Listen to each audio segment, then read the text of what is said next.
زما مینه د مغو ماشومتوب نه د کتاب سره پیدا شوې او د کتاب په څنګ کې اوسېدلی یم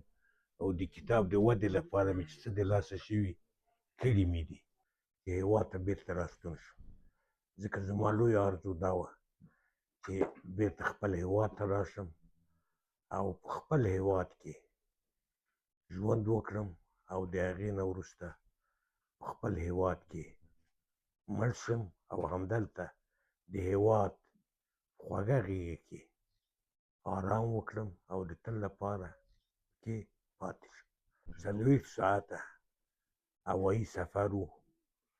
او په دې کې خوب هم ونه شو او ټول سرګردانه وو لیکن بیا هم د وطن مینې دا ټولې لارې اسانولې. قدرمن استاد که تاسې خپله تجربه راته ووایاست تاسې له قلم او کتاب سره مینه پیدا شوه په هغه وخت کې کتاب پلورنځي او نور امکانات ډېر محدود وو څنګه مو کتابونه تهیه کول او په څه ډول سره مو خپلې دغه چارې مخکې وړې؟ ماموریت یا زما لومړنی کار د هېواد یوه لوی علمي مرکز نه شوی و چې هغه د پوهنې وزارت د تالیف ترجمې ریاست دی او هلته د پوهنې مجلې د اهتمام راپخواره و د هغې ورځې نه ما د کتاب سره ژوره مینه پیدا کړه او د کتابونو د راټولولو هڅه مې وکړه او د یوه کتابتون بنسټ مې کېښود او باور وکړئ چې یو نوی کتاب لاسته راځي که د ما وي که د بل چا وي دومره ورته خوشحاله کېږم چې شپې شپې ګورم اړوم یې را اړوم یې څو چې ښه پرې موړ شم بیا هغه کېږدم نو په دې ترتیب زما د کتاب سره مینه پیدا شوې او د کتاب د چاپولو سره د کتاب د لیکلو سره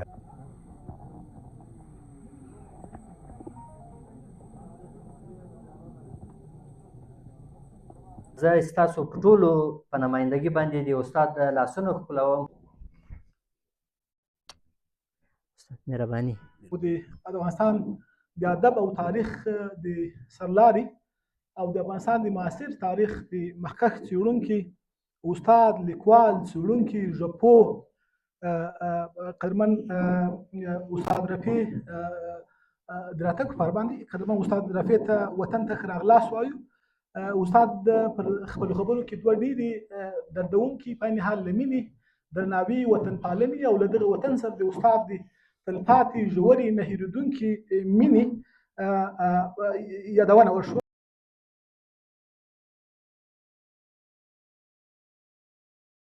د مشرانو قول دی چې مري او نښې پرېږدي نښې مثبتې نښې پرېښودل په دې معنا لري لکه د استاذ نن چې د استاذ په دغه عمر کې یعنې د ده په شانتې به نور داسې اشخاص هم موجود دي خو هغوی به هغه هلې ځلې دا د خپل بدن توانایي د ژوند د ځوانۍ هغه خواږه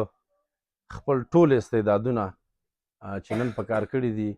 دغومره سرمایه پیدا کړې ده چې نن په دې تالار کې موږ دغه شته ځوانان وینو دا یو ځوان په چهره کې زه ګورم چې د استاد هغه اثرات پکې شته.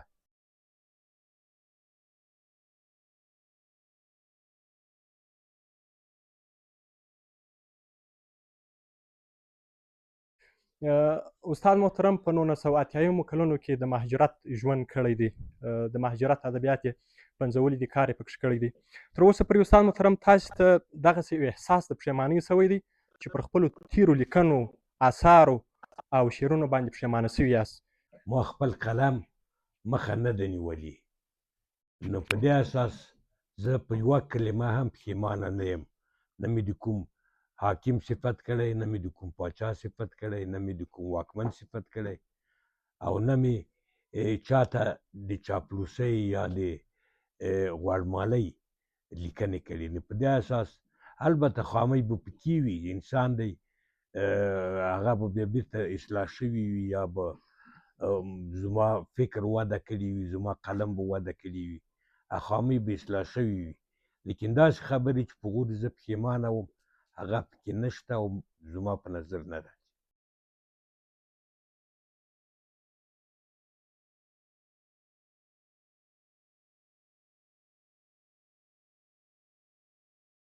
اوس زه یقیني په دې باندې بیریږم زموږ نوی نسل زه د کابل کې ځینې محصلین ځوانان زه وینم خپلې ژبې ته دومره اهمیت نه ورکوي لکه څونه چې دري ژبې ته ورکوي چون تعصب نه کوم زموږ ملي ژبه ده او زموږ خپله ژبه د حق راباندې نه لري باید دفاع یې وکړو زه استاده پر دې یقیني بیریږم چې ستاسې په تګ سره به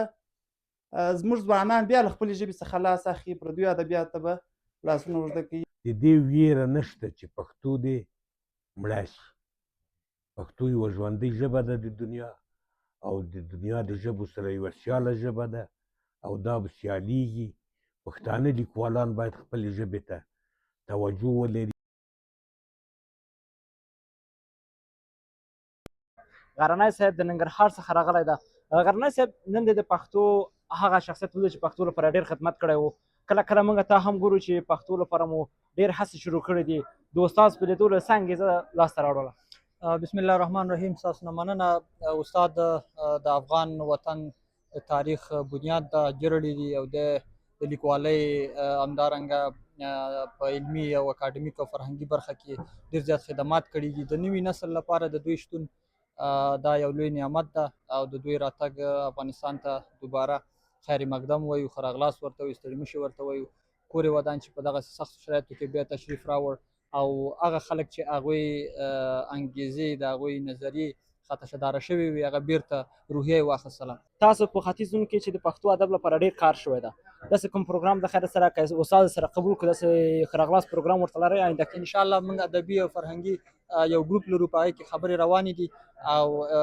ژر ده چې انشاءالله دا د دوی د ستایلو لپاره به یو پروګرام ونیسو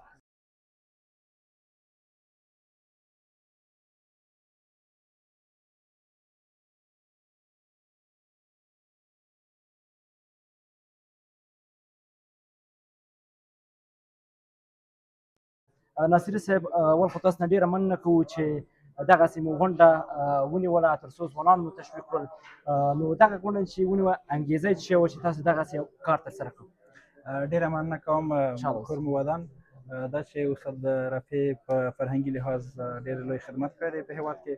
نو د ده په راستنېدو سره هېواد ته موږ ډېر خوشحاله شولو نو موږ لازمه وبلله چې باید د هرکلي په خاطر او د ښه راغلاست په خاطر یې یوه غونډه راوبلو نو په دې خاطر موږ د یوه زمینه مساعده کړله چې وکولی شي چې د هېواد ټول کسان په ازادانه توګه د استاد له نږدې نه وویني او وکولی شي د ده سره خبرې وکړي او هغه روغبړ یې وشي نو د دې په خاطر موږ انګېزه دا وه چې موږ باید د دغه فرهنګي حوزې نه په دغه طریقه یوه ښه استفاده وکړو څه وکولی شي چې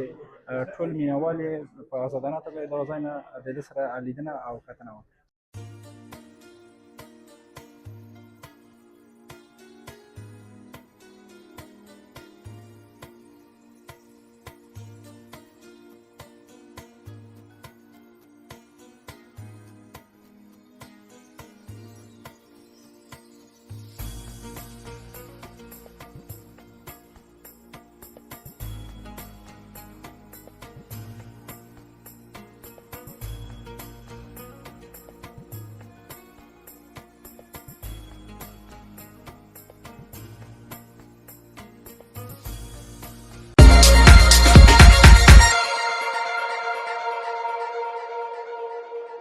سلامونه دوستانو خدای دې چې روغ جوړ اوسئ د صحت جامې پر تن اوسي اتوله وردګ یم یو ځل بیا له ابدارۍ څخه ستاسو په نوم چوپړ کې حاضر یم نن جمعې ورځ د اکسوس په کتابفروشۍ کې د افغانستان او بالخصوص د وردګ ولایت وتلی شخصیت لیکوال حبیب الله رفیع نن دلته ښه راغلاست غونډه نیول شوې ده غواړم د هغې ګټورې ویناوې تر تاسو ورسوم تر پای زموږ ملتیا وکړئ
څو ورځې وړاندې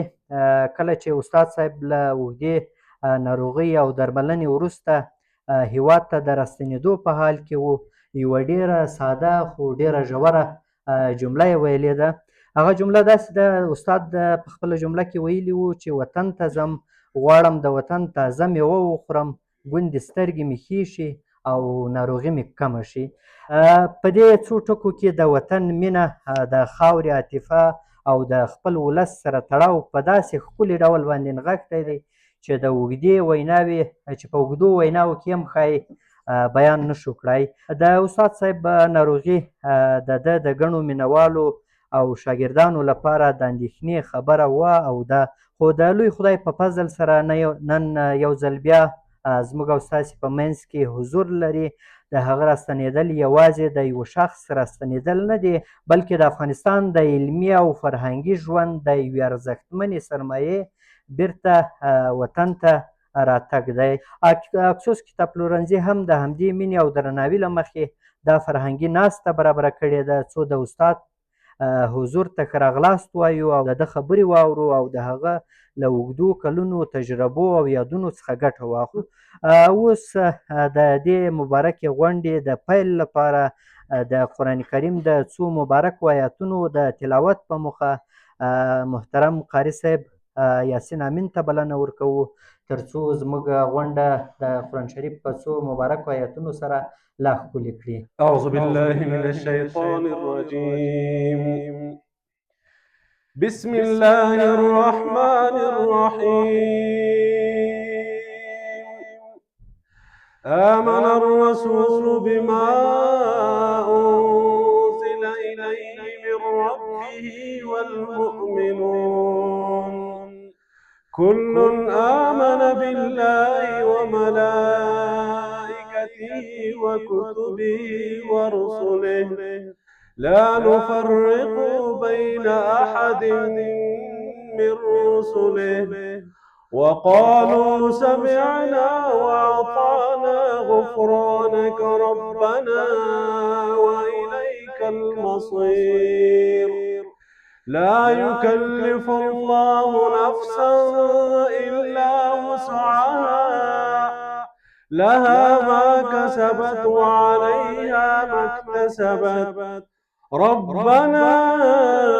لا تؤاخذنا إن نسينا أو أخطأنا ربنا ولا تحمل علينا إصرا كما حملته على الذين من قبلنا ربنا ولا تحملنا ما لا طاقة لنا به واعف عنا واغفر لنا وارحمنا واعف عنا واغفر لنا وارحمنا واعف عنا واغفر لنا وارحمنا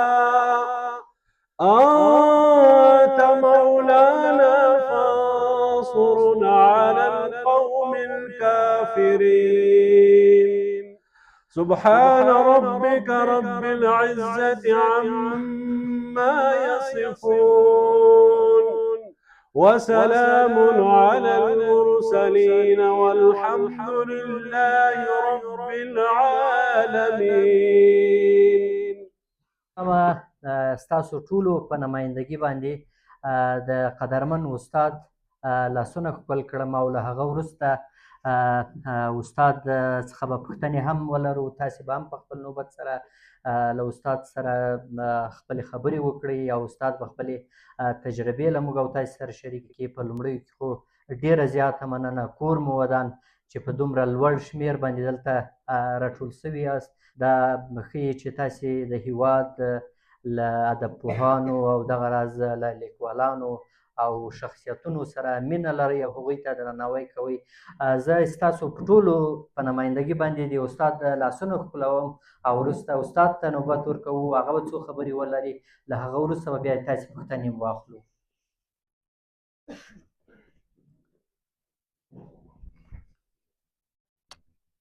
استاد مهرباني.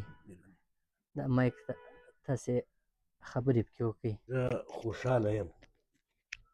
چې له یوې لنډې مودې غیاب وروسته بېرته هېواد ته راستون شو. 4 کاله وړاندې په ما د شکرې ناروغۍ یو مرګونی ګزار وکړ. پښې مې رافلجې کړې او زه مجبور شوم چې د تداوۍ لپاره تداوي شروع شوه او چون عمر مې زیات و تداوي لکه څنګه چې لازم وه داسې ونه شوه، خو بیا هم د دې جوګه شوم چې هېواد ته بېرته راستون شم، ځکه زما لویه آرزو دا وه چې بېرته خپل هېواد ته راشم او په خپل هېواد کې ژوند وکړم او د هغې نه وروسته په خپل هېواد کې مړ شم او همدلته د هېواد خوږه غېږه کې آرام وکړم او د تل لپاره کې پاتې شم. نو په دې اساس خدای دا توفیق راکړ چې بېرته راغلم، ګرچې لاره ډېره ستونزمنه وه، 40 ساعته هوایي سفر و او په دې کې خوب هم ونه شو او ټول سرګردانه وو، لیکن بیا هم د وطن مینې دا ټولې لارې اسانولې او دلته راغلم. نو په دې اساس خوښ یم چې ستاسو په منځ کې ناست یم، د فرهنګیانو د هېوادوالو په ټولي کې ناست یم او یو ځل مې بیا خدای دا آرزو ترسره کړه چې په خپل هېواد کې واوسم. زه اوس تقریرونه نشم کولی ډېر اوږده، نو بیا هم د تاسو نه مننه کوم، د تاسو د مینې نه مننه کوم، د تاسو د لورینې نه مننه کوم او د تاسو ټولو نه مننه کوم چې تشریف مو راوړی او زحمت مې ایستلی. تشکر. فرهنګي او کلتوري ناستې ټولو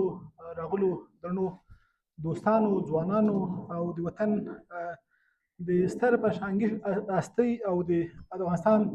د ادب او تاریخ د سرلاري او د افغانستان د معاصر تاریخ د مخکښ څېړونکي، استاد، لیکوال، څېړونکي، ژبپوه قدرمن استاد رفیع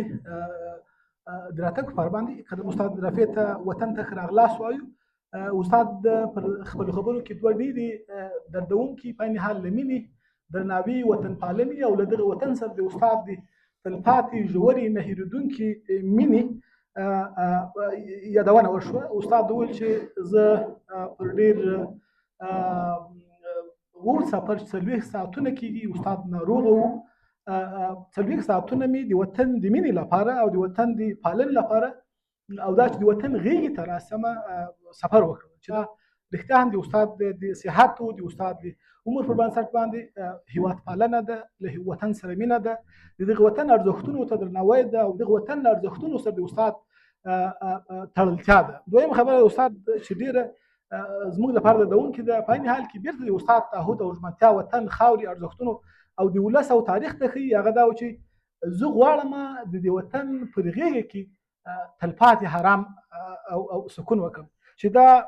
هغه هیله وه چې احمدشاه بابا په توبه غره کې د همدې لپاره پاتې شو او د دې وطن لپاره چې احمدشاه بابا له خوارزمه تر ډهلي تورې وهلې د رفیع صاحب نسل او زموږ مشران د نن زمانې همدغه هیلې پالي. چې استاد د تاریخ استاد ده، ما یې هوتکي غورځنګ کتاب په ډېر مینه لوستلی ده، ځکه پکې غرور پرته ده، ځکه پکې د ملت ګټې پرتې دي، ځکه د ملي ارزښتونو سره تړلتیا پرته ده. استاده هېواد ته یو ځل بیا ښه راغلاست. چې ژوند دلته تېروم نو الله پاک دې ته صحت کامله عاجله ورکړي، ژوند زندګي دې خدای پاک برابره کړي او د ده په وینا چې ما ته دا میوې هم دوا ده هم درمل دي، نو الله پاک دې ورته شفای کامله عاجله پکې واچوي. دا چې خلک مشران د مشرانو قول دی چې مري او نښې پرېږدي، نښې مثبتې نښې پرېښودل په دې معنا لري لکه د استاذ. نن چې د استاذ په دغه عمر کې یعنې د ده په شانتې به نور داسې اشخاص هم موجود دي، خو هغوی به هغه هلې ځلې دا د خپل بدن توانایي، د ژوند د ځوانۍ هغه خواږه، خپل ټول استعدادونه چې نن په کار کړي دي، دغومره سرمایه پیدا کړې ده چې نن په دې تالار کې موږ دغه شته ځوانان وینو دا یو ځوان په چهره کې زه ګورم چې د استاد هغه اثرات پکې شته. دغه یو فرد چې دلته ناست دی دا هوبهو دا استاد دی. دا د استاد خپله سرمایه ګزاري ده چې کړې ده. که دا وي که دا په دې وطن کې شتون ولري او که وی نه لري نو د ده شتون دا معنا لري چې ده یو څه سرمایه ګزاري کړې ده په خپل هیواد او دا به انشاءالله چې د دې خپل ولس دپاره تر ابده تر څو چې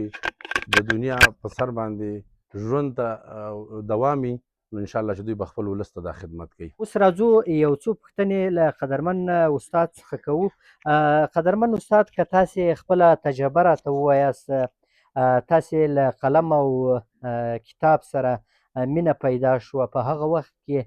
کتاب پلورنځي او نور امکانات ډېر محدود وو، څنګه مو کتابونه تهیه کول او په څه ډول سره مو خپلې دغه چارې مخکې وړې؟ درنو اورېدونکو، له نیکه مرغه زما ماموریت یا زما لومړنی کار د هېواد یوه لوی علمي مرکز نه شوی و چې هغه د پوهنې وزارت د تالیف ترجمې ریاست دی او هلته د پوهنې مجلې د اهتمام راپخواره و. د هغې ورځې نه ما د کتاب سره ژوره مینه پیدا کړه او د کتابونو د راټولولو هڅه مې وکړه او د یوه کتابتون بنسټ مې کېښود. نو په دې اساس زما د کتابونو سره مینه پیدا شوه او د علمي معاشرو سره مې ارتباطات وو. البته علمي مؤسسې، ژورنالیستیکي مؤسسې، رسنۍ، د دې ټولو سره مې ارتباطات وو، همکاري مې ورسره کوله او دې زه وهڅولم چې د کتاب دنیا ته راشم او د کتاب سره واوسم. نو د هغو ورځې چې زما کتاب مل شوی تر اوسه پورې مې کتاب مل دی او باور وکړئ چې یو نوی کتاب لاسته راځي، که د ما وي که د بل چا وي، دومره ورته خوشحاله کېږم چې شپې شپې ګورم، اړوم یې رااړوم یې څو چې ښه پرې موډ شم بیا هغه کېږدم. نو په دې ترتیب زما د کتاب سره مینه پیدا شوې او د کتاب د چاپولو سره، د کتاب د لیکلو سره ما بیا په وروستیو وختونو کې د امان کتاب خپرولو مؤسسه په نامه یوه مؤسسه جوړه کړه، هغه هم په پېښور کې، او کتابونه مې نشرول. د خوشحال بابا دیوان هم د همغې ادارې لخوا نشر شوی دی. نو په دې ترتیب زما مینه د مغو ماشومتوب نه د کتاب سره پیدا شوې او د کتاب په څنګ کې اوسېدلی یم او د کتاب د ودې لپاره مې چې څه د لاسه شوي کړي مې دي او بیا هم تر اوسه پورې په کتابونو موړ شوی نه یم او کتابونه مې د ژوند سرمایه او مایه ده. دلته ستاسې مینوال ډېری نوي ځوانان محصلین دي او اوسنیو امکاناتو ته په کتو ځوانانو ته څه توصیه لرئ چې لومړیتوبونه یې باید څه واوسي په اوسني وخت کې؟ اصلي خبره خو دا ده چې موږ د علم انکشاف ته ضرورت لرو، د علم پرمختګ ته ضرورت لرو. په اوس وخت کې امکانات ډېر زیات شوي دي، خصوصا د 21مې پېړۍ اختراعاتو دنیا بدله کړه. زموږ په وخت کې به مطبعې وې، هغه به یا په قلم لیکل کېدل یا به حروفو سره ایښودل به، هغه به بیا ډېرې مرحلې درلودې څو به چې د چاپ هغه ته ورسېدل. لیکن اوس امکانات دومره زیات شوي چې هر څوک په خپل جیب کې موبایل لري او د هغو په وسیله فرهنګي کارونه کولی شي، حتی د یوه تلویزیون په اندازه د هغو نه کار اخلي او نشرات پرې کوي. نو په دې اساس د دې امکاناتو نه باید موږ استفاده وکړو او د خپل ملت، خصوصا د خپل سرګردانه نسلونو د روزنې او د هغوی د علمي سرمایې لپاره هغه دا ټول امکانات استخدام کړو او کار ترې واخلو. استاد، یو بله پوښتنه هم شته چې ډېری ژباړن او لیکوالان وایي چې د اصلاحاتو له کمښت سره مخ دي. دا ستونزه په پښتو ژبه کې څنګه حل کولی شو او په څه ډول باندې ستاسې له نظره دغه ستونزه باید حل شي؟ پښتو ژبه غني ژبه ده ټولې ژبې همداسې دي. اوس عربي ده، هغه یوه صیغه لري، د دې صیغې نه بیا نور ټول حالات راوځي، فعل او ماضي او مضارع او حال، دا ټول د مغو نه راوځي. پښتو په دې برخه کې ډېر زیات هغه لري، امکانات لري. نو په همدې اساس چې موږ اوس په ژبه کې ډېر هغه نوي لغتونه جوړ کړي چې هغه د زړو لغتونو په بنیاد جوړ شوي دي. نو د دې اصطلاحاتو د ودې او د غځونې دپاره ډېر زیات امکانات لرو او کولی شو چې ژبه پرې غني کړو. نو د اصطلاحاتو کمی نشته، خصوصا ادبي او هنري مسایلو کې موږ ډېر ښکلي اصطلاحات لرو. زموږ په کلیو کې ښځې داسې ښایسته اصطلاحات لري چې روزمره ژبه خپله پرې ښکلې کوي او هغه پکې استعمالوي. موږ باید هغه اصطلاحات راواخلو، په نننیو هنري هغه کې واچوو، تلو کې، او کار ترې واخلو او خپله ژبه پرې غني کړو. د ژبې غنا مشکل نه لري، منتها اوس زه خوشحاله یم چې خلکو ژباړنې ته مخه شوې ده. پښتو ته ډېر زیات کتابونه وژباړل شول او د هرې ژبې نه د هر مملکت د حالاتو، د افکارو، د کلتور نه خبر شو. نو دا ښه لاره ده د ځوانانو د روزنې لپاره چې موږ دوی ته د نورو ژبو نه ژباړې وکړو او ورته ویې رسوو او خپله علمي سرمایه او ادبي سرمایه د دې وسایلو، د دې اسانه وسایلو په وسیله خپره او دوی ته ورسوو. ډېره زیاته مننه. یو دوه کسان به پوښتنې وکړي.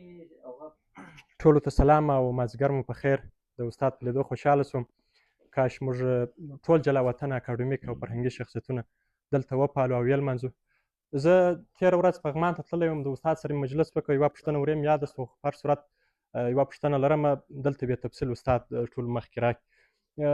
استاد محترم په 1980 کلونو کې د مهاجرت ژوند کړی دی، د مهاجرت ادبیات یې پنځولي دي، کار یې پکې کړی دی. تر اوسه پورې استاد محترم تاسو ته دغسې یو احساس د پښیمانۍ شوی دی چې پر خپلو تیرو لیکنو، اثارو او شعرونو باندې پښیمانه شوي یاست چې تاسو په 1980 کلونو کې لیکلي وو، پنځولي مو یا په ځینو مجلو کې خپاره شوي ولو؟ طبعا دا فرهنګي شخصیتونه چې کوم مهال لیکل کوي، اثار پنځوي، د عمر په تېرېدو سره یې دغه فکري وده ډېرېږي، ځینې وخت پښیماني ښیي. تاسې تر اوسه پورې دغسې د پښیمانۍ احساس کړی دی چې په 1980 کلونو کې تاسې ځینې لیکنې کړې وې، ځینې شعرونه مو خپاره شوي دي، اوس هم په ارشیفونو کې پاته دي؟ آیا تر اوسه د پښیمانۍ احساس پر خپلو تېرو لیکنو درغلی دی که نه؟ بس همدغه یوه پوښتنه مې وکړل. ټولو څخه مننه. زه په نیک لیکنو کې منظم او داسې راغلی یم چې د وخت حالات مې پکې رانغښتي، د وخت حالات مې پکې نقد کړي. د نقد روحیه زما په اثارو کې ډېره زیاته وه. هم شاهي رژیم کې هم د هغو نه وروسته ما خپل قلم مخه نه ده نیولې. نو په دې اساس زه په یوه کلمه هم پښیمانه نه یم. نه مې د کوم حاکم صفت کړی، نه مې د کوم پاچا صفت کړی، نه مې د کوم واکمن صفت کړی، او نه مې چاته د چاپلوسۍ یا د غوړمالۍ لیکنې کړي. نو په دې اساس البته خامۍ به پکې وي، انسان دی، هغه به بیا بیرته اصلاح شوي وي یا به زما فکر وده کړي وي، زما قلم به وده کړي وي، خامۍ به اصلاح شوي وي. لیکن داسې خبرې چې په هغو زه پښیمانه وم هغه پکې نشته او زما په نظر نه ده. زه د افغانستان د یو داسې ولایت اوسېدونکی یم چې د کوچنیوالي څخه ما دا احساس کولی چې هلته دري ژبې ډېر ترویج کړی دی. زما پلار خپله زموږ د منطقې په سطحه یو سړی و چې خط یې لیکلی شوی، هغه خط یوازې په دري کې لیکلی شوی، او په دې باور لرم چې دلته فرهنګي خلک ناست دي، شاید تر ما په دې برخه کې ډېر وپوهېږي او زما دا مسلک هم نه ده. نو دا دري ژبې زموږ دربار نیولی و، زموږ فرهنګ یې نیولی و، زموږ شاوخوا نیولې و. همدا خلک راپورته شول، پښتو هم منځته راغله، پښتو ته نوي لغاتونه اضافه شول، البته پیدا کړي وي، نوي به نه پیدا شوي، همداسې دوی به کار کړي، زحمت به یې کړی، دا منځته راغلي. او پښتو پوهنتون ته راغله، پښتو ډیجیټل شوله. اوس زه یقیني په دې باندې بیریږم زموږ نوی نسل زه د کابل کې ځینې محصلین ځوانان زه وینم خپلې ژبې ته دومره اهمیت نه ورکوي لکه څونه چې دري ژبې ته ورکوي چون تعصب نه کوم زموږ ملي ژبه ده او زموږ خپله ژبه د حق راباندې لري باید دفاع یې وکړو زه استاده پر دې یقیني بیریږم چې ستاسې په تګ سره به زموږ ځوانان بیا له خپلې ژبې څخه لاس اخلي پردیو ادبیاتو ته به لاسونه اوږده کوي همداشان خپل تاریخ او فرهنګ څخه به لرې پاتې کېږي خفه نه سي زما یوه لنډه پوښتنه وه خدای دې چې استاد زما په خبرو پوه سي دواړو ته به کار کېږي البته دا چې مثلا دري او وخت حاکمه وه هغه عوامل لري خپل عوامل لري هغه امکانات چې د دولت په لاس کې وو هغه امکانات چې د خلکو په لاس کې وو هغه ټولنې چې د تاریخ په اوږدو کې جوړېدلې په هغو کې همداسې خلک مخکښ خلک وو چې هغوی د دري لپاره کار کوه او بله خبره دا ده چې یو سیاسي ماحول ورته جوړ شوی و دا منطقه کې ټوله د نه یوازې افغانستان او ایران بلکې هندوستان او حتی تر مصر پورې دري غځېدلې وه او په دې سیمو کې درسي ژبه وه د کتابي ژبه وه مکتوبي ژبه وه نو په دې اساس ډېره وده یې کړې وه او پښتانه به هم چې درس به شروع کوه د دري کتابونه به یې لوستل پنج کتاب ګلستان بوستان دا به لوستل په هر صورت په پښتو هم شته شوه او په پښتو کې هم ډېرې پخوانۍ ذخیرې هم شته وروسته هم پکې وشوې نو اوس د دې ویره نشته چې پښتو دې مړه شي پښتو یوه ژوندۍ ژبه ده د دنیا او د دنیا د ژبو سره یوه سیاله ژبه ده او دا به سیالېږي پښتانه لیکوالان باید خپلې ژبې ته توجه ولري ما مخکې وویل چې دلته زموږ ژبه ولسي بنیادونه ډېر ژور ولسي ملاتړ لري په ولس کې زموږ د ژبې ډېر زیات آثار موجود دي زما لومړی کتاب د خلکو سندرې نومیږي دا ما د کلیو نه ټول کړی دی د ښځو نه مې ټول کړی دی په دې کې د ژوند ټولې خواوې ادبي شوي دي په ډېره ښکلې ژبه په ډېره خوږه ژبه په ډېره ښایسته ژبه همداراز د ورځنیو محاورو کې اصطلاحات دي دا ټول ډېر ښکلي دي او دا اصطلاحات کولی شي چې موږ یې د نننیو لیکنو د ښکلا لپاره استعمال کړو نو په دې اساس موږ د دې ویره نشته چې پښتو به مړه شي د دې هیله شته چې پښتو به لا پسې ژوندۍ او لا نوره ژوندۍ شي اوس پښتو د 21مې پیړۍ د امکاناتو غېږې ته لوېدلې ده او د دې امکاناتو په رڼا کې پرمختګ کوي اوس چې تاسو خپل تلیفون خلاص کړئ پښتو در سره غږېږي پښتو درته اوروي د پښتو شعر او ادب او تاریخ او نور مسایل د ټول پکې نغښتي دي نو په دې اساس دا ویره اوس ورکه شوې ده چې پښتو دې ورکه شي پښتو دې مړه شي یو وخت ما د پښتو پانګه په نامه یو کتاب ولیکه 2 ټوکه چاپ شوی دی ما هغه کتابونه پکې ولیکل چې په پښتو کې چاپ شوي په هر ځای کې چېرته چې چاپ شوي ما تقریبا 1400 کتابونه پکې معرفي کړي وو هغه وخت که ما ډېر کوشش کړی وای د 2000 پورې رسېدل لیکن اوس 100,000 ته رسېدلي پښتو کتابونه او په هره موضوع کې نشر شوي دي نو په دې اساس هیلهمن یم هیله ده امید دی چې پښتو به نوره هم پر مخ ولاړه شي او نور به هم وده وکړي ستا په غېږ کې به هوسا شم که بیا ولاړم ډېره زیاته مننه استاد محترم له استاد محترم څخه ډېره زیاته مننه کوو کورودانۍ وایو چې په دې سخت حالات په دې ناروغیو کې تر افسوس کتاب پلورنځي راغلی او له تاسې مینهوالو فرهنګیانو او د ادب پوهانو څخه ډېره زیاته مننه چې دلته م تشریف راوړ او له استاد څخه مو دروند هرکلی وکړ او ښه هرکلی هم وکړ کور هم ودان ژوندي اوسئ په خیر اوسئ هیله ده چې استاد بیا ونازوو دوستانو نن د رفیع صاحب حبیب الله رفیع استاد ته چې د اکسوس کتاب پلورنځي لخوا کوم ښه راغلاست غونډه نیول شوې وه غرنی صاحب د ننګرهار څخه راغلی ده غرنی صاحب نن د پښتو هغه شخصیت ولید چې پښتو لپاره ډېر خدمت کړی و. کله کله موږ ته هم ګورو چې پښتو لپاره مو ډېر هڅې شروع کړې دي. د استاد په لیدو له څه انګېزه لاسته راوړله؟ بسم الله الرحمن الرحیم. ستاسو نه مننه. استاد د افغان وطن تاریخ بنیاد ده، جرړې دي او د لیکوالۍ همدارنګه په علمي او اکاډمیک او فرهنګي برخه کې ډېر زیات خدمات کړي دي. د نوي نسل لپاره د دوی شتون دا یو لوی نعمت ده او د دوی راتګ افغانستان ته دوباره خیر مقدم وایو، ښه راغلاست ورته وایو، ستړي مه شئ ورته وایو. کور یې ودان چې په دغسې سختو شرایطو کې بیا تشریف راوړ او هغه خلک چې هغوی انګیزې د هغوی نظریې خطا شداره شوې وي هغه بیرته روحیه یې واخیستله. یو مسله دا ده چې استاد ناروغ ده او د خبرو په وینا باندې چې د ته وطن میوې شفا ده، نو همدغسې د ده شتون نوي نسل ته او افغان ولس ته شفا ده او د دوی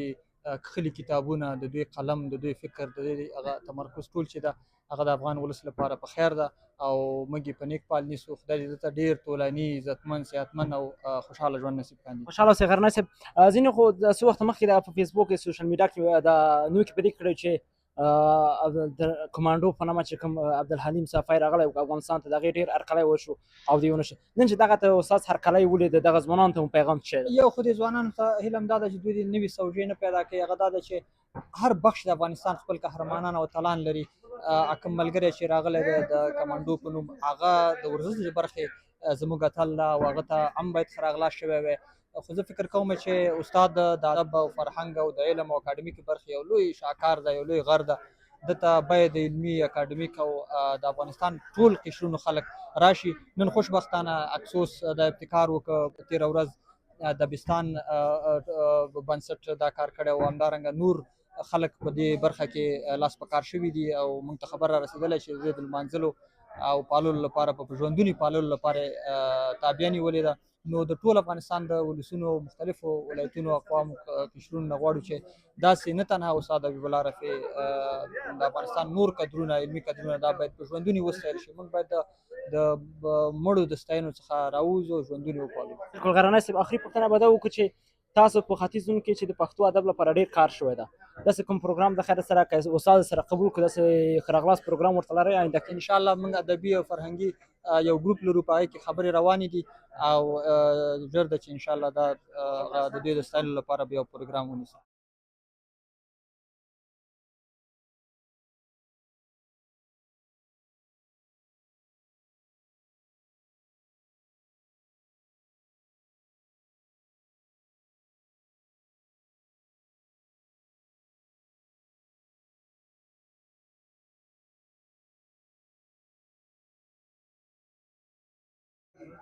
دوستانو، څنګه چې نن جمعې ورځ